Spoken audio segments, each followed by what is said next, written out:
To'xtang. Adamlar ozgina pul berib yubordilar. Nimaga? To'ydan oldin kuyov bolaga sarpaqa beraman dedilar. Qaynatajonim. Kuyov bolani to'ydan oldin kiyintiraman deb niyat qilgan ekanlarmi? Boshda oyoq kiyintirasizmi?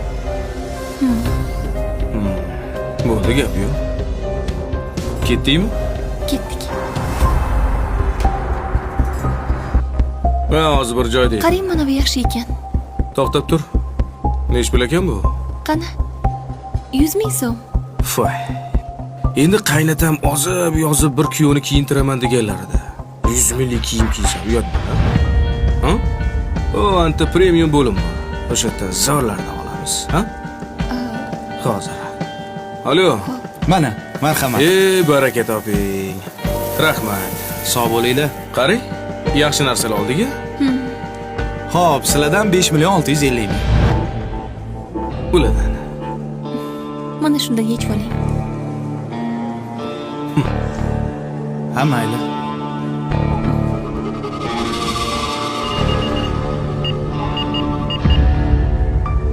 Puli yetmayapti. Ya.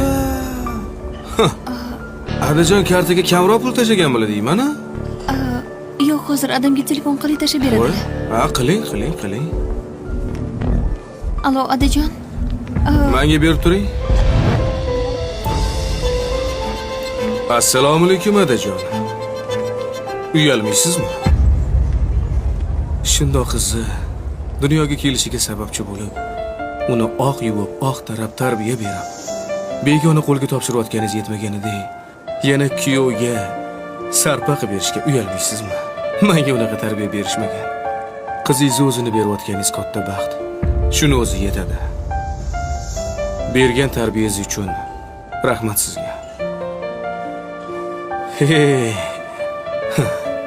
Mana qanaqa erkak deb o'yladingiz?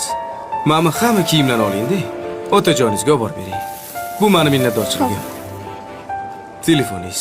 Haligi pulni kim to'laydi?